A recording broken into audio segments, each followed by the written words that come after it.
Hi everyone, welcome back to my channel The Ranish. Myself Manju Sharma, and today in this video we will talk about the IUPAC nomenclature of carbon and its compound, how to name the carbon compounds, what are the functional groups, how to name according to the functional group, etc. So give it a thumbs up, share it with your friends, and do subscribe my channel. And one more thing, link to the first part and the third part is given in the description box. Do check it out and let's talk into the video.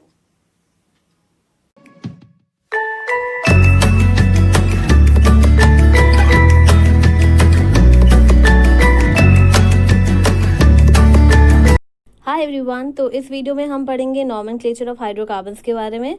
तो nomenclature जानने के लिए पहले हमको functional group जानना important है। वैसे तो पहली वीडियो में हमने फंक्शनल ग्रुप्स को कवर कर रखा है, लेकिन तब भी इस वीडियो में थोड़ा सा मैं एक ब्रीफली बता देती हूँ, क्योंकि फंक्शनल ग्रुप का नॉमेनक्लेचर में काफ़ी ज़्यादा इंपॉर्टेंस है। तो फंक्शनल ग्रुप्स होते क्या है? They are the single atoms और group of atoms that have similar chemical properties. तो ऐसे ग्रुप्स जिनकी केमिकल प्रॉपर्टीज सिमिलर होते हैं, they are classified under the functional group. और क्या होते हैं वो? They are the halogens. Halogen group में आ जाएगा chlorine, bromine, fluorine etcetera. Carboxyl group और एल्डिहाइड ग्रुप, ठीक है। कार्बोक्सिल ग्रुप में COH आ जाता है और एल्डिहाइड ग्रुप में CHO आता है। इसके अलावा कीटोन ग्रुप्स भी होते हैं जिसमें C+O आता है। फिर है एल्काइल ग्रुप। एल्काइल ग्रुप में एक साइड चेन में methyl, ethyl, propyl carbon chain attach हो जाता है। अगर साइड चेन में कार्बन चेन अटैच हो गया है तो उसको एल्काइल ग्रुप कंसिडर किया जाता है। If it has 1 carbon it is called methyl, 2 carbon है तो इथाइल कहते हैं, और 3 कार्बन है तो प्रोपाइल कहते हैं। सेम उसी तरह आगे की नेमिंग होती है। Now this is a chart which shows the functional group and what prefix and suffix which has to be added in the carbon chain while naming the carbon chain, and few examples are also there. First talking about the halogens, तो halogens में prefix लगता है, ठीक है। जो carbon chain का parent name है उसके आगे हम prefix लगाते हैं। अगर क्लोरीन है, जैसे यहाँ पर क्लोरीन दिया हुआ है, तो क्लोरीन है तो उसको कहेंगे क्लोरोप्रोपेन, ओके। तो उसके बाद अल्कोहल है। अल्कोहल का जब हम नेम उसके कोई भी कार्बन चेन अगर हम नेम करते हैं उसमें अल्कोहल ग्रुप प्रेजेंट है, OH ग्रुप प्रेजेंट है, तो उसके सफिक्स में, पेरेंट नेम के सफिक्स में ई हटा के OL लगाते हैं, ऑल। जैसे कि प्रोपेन था तो प्रोपेन के लास्ट का ई हटा के OL लगा दिया तो नेम हो गया प्रोपेनॉल। तो OL, ऑल से हमको पता चल जाएगा कि ये अल्कोहल है, okay. Third one is aldehyde. Aldehyde group को समझने के लिए, मतलब ये कहेंगे कि एल्डिहाइड ग्रुप है, इसको ये बताने के लिए सफिक्स लगता है AL, ओके। जैसे कि यहाँ पे 3 कार्बन चेन है तो प्रोपेन है और लास्ट में सफिक्स लगा है अल, तो लास्ट का ई हटा के AL ऐड कर दिया है, so the name has become propanal. तो प्रोपेनल से हमको समझ में आ जाएगा कि ये एल्डिहाइड है, इस कार्बन चेन में एल्डिहाइड ग्रुप प्रेजेंट है। Fourth is ketone. कीटोन जो कि C+O होता है, सफिक्स उसमें होता है ओन, ठीक है, ONE, own. Here you can see the name given is propanone, the name is propanone. और हमेशा ये ध्यान रखिए कि अगर कीटोन ग्रुप प्रेजेंट होता है तो वो हमेशा 2 कार्बन एटम्स के बीच में प्रेजेंट होता है, क्योंकि वो किनारे प्रेजेंट नहीं होगा। जैसे यहाँ पे एल्डिहाइड ग्रुप CHO किनारे में है, OH ग्रुप किनारे में है, तो C+O हमेशा मिडल में होता है। Next is carboxylic acid. The suffix which is added is called oic acid, ठीक है। तो अगर हमको नेम करना है तो इसका नाम हो जाएगा propanoic acid, okay.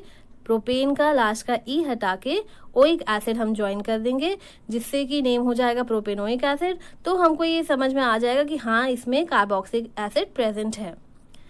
Next is double bond. अब सैचुरेटेड और अनसैचुरेटेड हम ऑलरेडी पढ़ चुके हैं, ठीक है। तो जो अनसैचुरेटेड हाइड्रोकार्बन्स होते हैं divided into 2 part, alkene and alkyne. अगर डबल बॉन्ड प्रेजेंट है तो एल्कीन, और अगर ट्रिपल बॉन्ड प्रेजेंट है तो फिर एल्काइन। डबल बॉन्ड्स अगर प्रेजेंट है तो हम ईन लगाते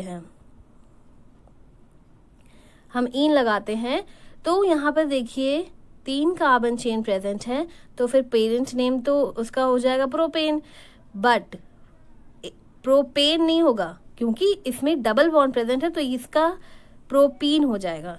ओके, यानी कि अगर हम एल्केन को नेम करते हैं तो फिर नाम हो जाता है प्रोपेन। एल्कीन को अगर हम नेम करते हैं, वही कार्बन उतने ही नंबर ऑफ कार्बन एटम्स अगर प्रेजेंट है तो फिर नेम हो जाएगा प्रोपीन, और अगर ट्रिपल बॉन्ड प्रेजेंट है तो नेम हो जाएगा propyne. Understood? Now here is a series of carbon compound according to the increasing number of carbon atoms. तो मीथेन है, इसमें 1 कार्बन एटम्स होते हैं। ये एक तरह से आप ये भी कंसिडर कर सकते हैं कि एक होमोलॉगस सीरीज है। ओके, एल्केन का होमोलॉगस सीरीज है। यहाँ पर जैसे जैसे हम नीचे जाते हैं या फिर जैसे जैसे बढ़ता है कार्बन एटम तो फिर एल्केन का जैसे कि जनरल फॉर्मूला होता है CnH2n+2, तो उसके अकॉर्डिंग हर स्टेप में CH2 एक कार्बन एटम और 2 हाइड्रोजन एटम बढ़ते चले जाते हैं। Okay, CH2 is added in each step. So this is the series. First is methane जिसमें 1 कार्बन होता है, 2 कार्बन होगा तो इथेन, 3 कार्बन होंगे तो propane, 4 carbon butane, 5 carbon pentane, 6 carbon hexane, 7 carbon is heptane, 8 carbon is octane and 9 carbon nonane and 10 carbon is decane. So this is a homologous series of alkane. Now coming on to the rules for nomenclature of carbon compound. So there are few rules which we have to follow, and by following these rules, in rules को follow करेंगे तो हम easily कोई भी carbon chain का name easily लिख पाएंगे। पहला रूल ये है कि सबसे पहले हमको नंबर ऑफ कार्बन एटम्स कितने हैं उस कंपाउंड में वो काउंट करना पड़ेगा।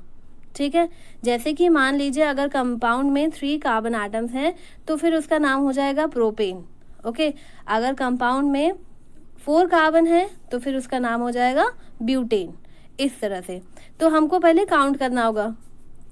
Next rule is in case of functional group, if functional group is present तो क्या करेंगे, तो उस फंक्शनल ग्रुप को रिप्रेजेंट करने के लिए हम या तो सफिक्स ऐड करेंगे या फिर प्रीफिक्स ऐड करेंगे, जैसे कि इससे पहले वाली स्लाइड में आपने पढ़ा।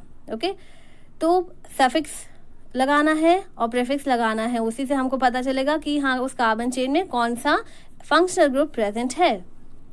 Third rule, if the name of functional group is to be given as suffix and the suffix of the functional group begin with the vowel A, E, I, O, U, then the name of the carbon chain is modified by deleting the final E and adding the appropriate suffix.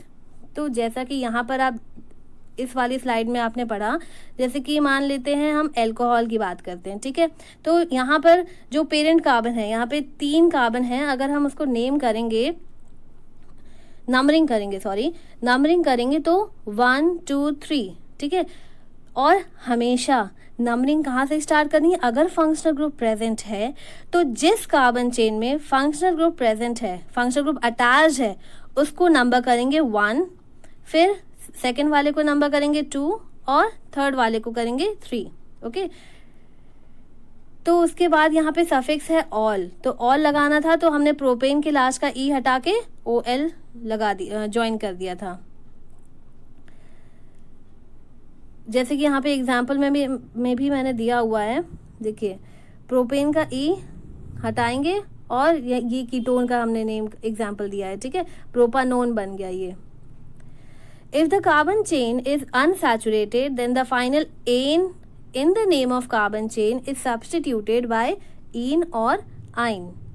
Okay, तो अगर parent carbon chain में कोई double bond present है तो propane, तो last का N हटा के इन लगा देंगे तो वो हो जाएगा प्रोपीन, और अगर ट्रिपल बॉन्ड प्रेजेंट है तो एन हटा के आइन लगा देंगे तो नेम हो जाएगा प्रोपाइन।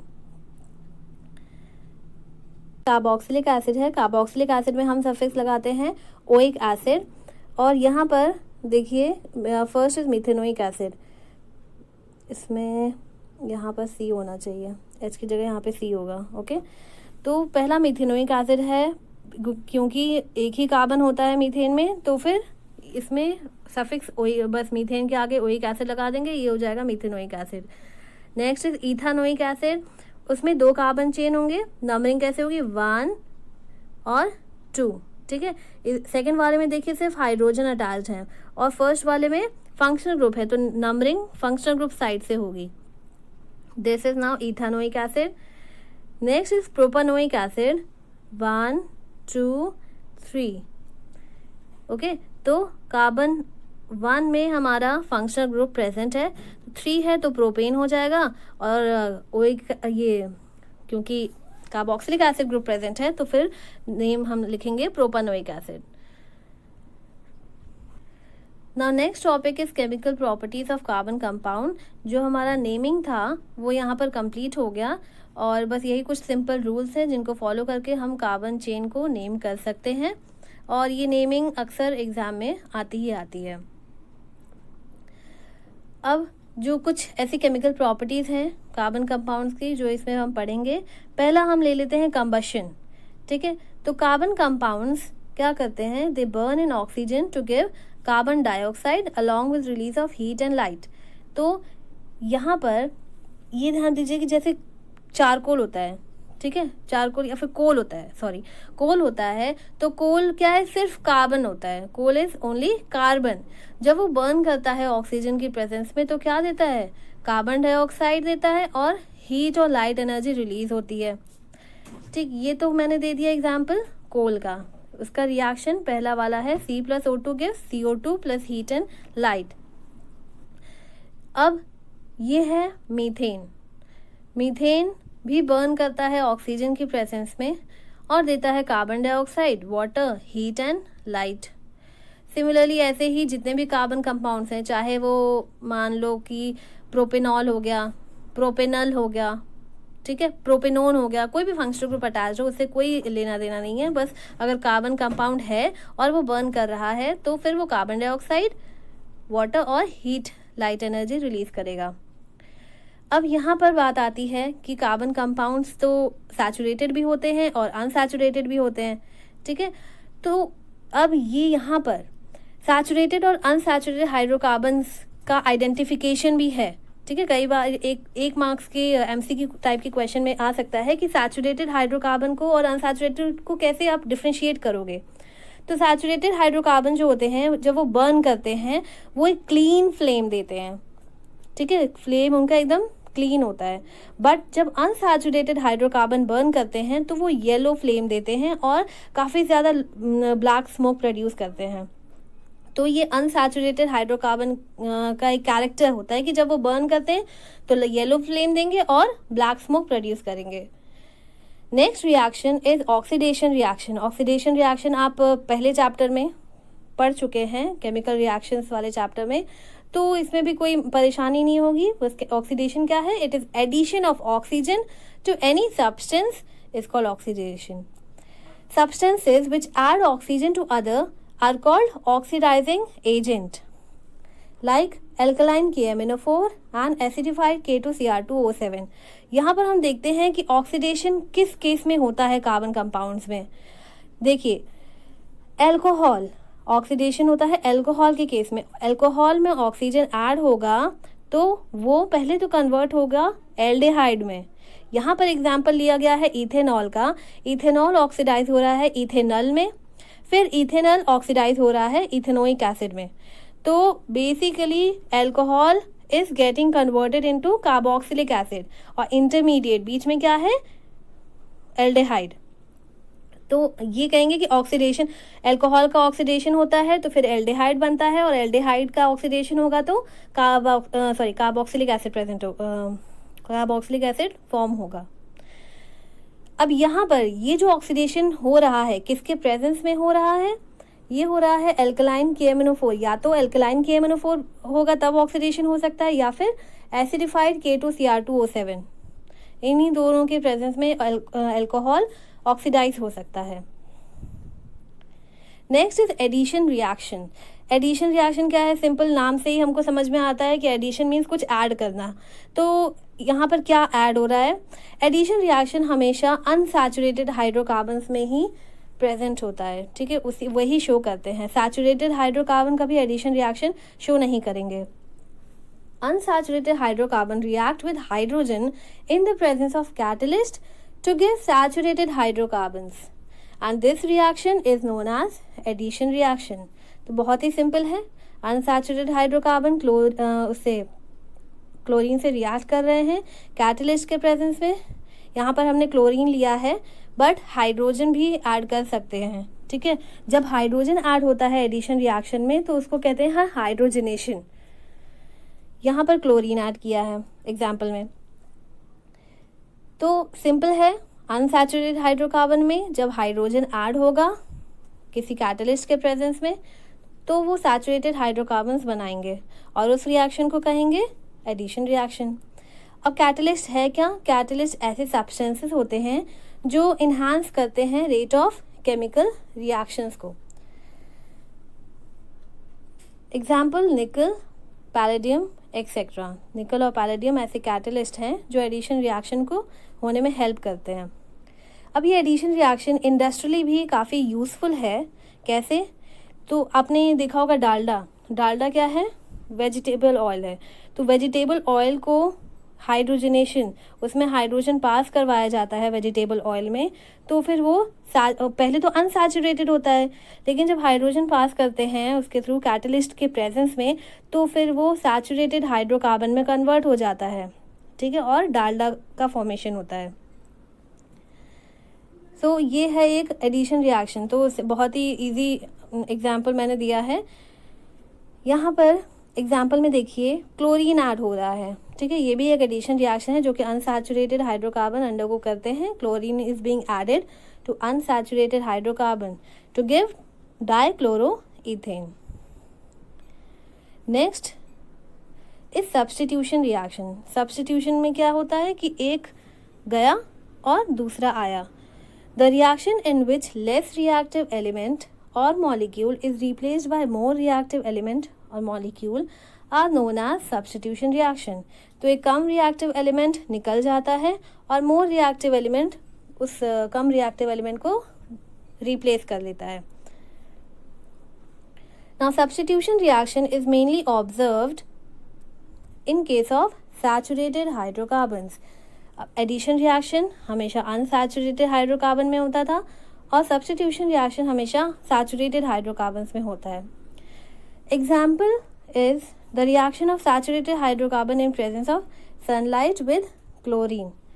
तो सैचुरेटेड हाइड्रोकार्बन है, अगर सनलाइट के प्रेजेंस में वो क्लोरीन से रिएक्ट करते हैं तो हाइड्रोजन निकल जाता है और उस हाइड्रोजन की जगह क्लोरीन ऐड हो जाता है। क्यों? क्योंकि क्लोरीन हाइड्रोजन से ज़्यादा रिएक्टिव है and it has the ability to displace the hydrogen atom from saturated hydrocarbon. तो हाइड्रोजन को डिस्प्लेस करने की एबिलिटी रखता है chlorine. Example here is given CH4 plus Cl2 in the presence of sunlight gives CH3Cl, okay, plus HCl. So here the hydrogen is being removed and Cl is being added to the carbon chain. So this was all about this video. Do like, share and subscribe my channel, and the first part of this video is being given in the description box. Do check it out, and in the next part we will study about the chemical properties of the ethanol and ethanoic acid. Thank you.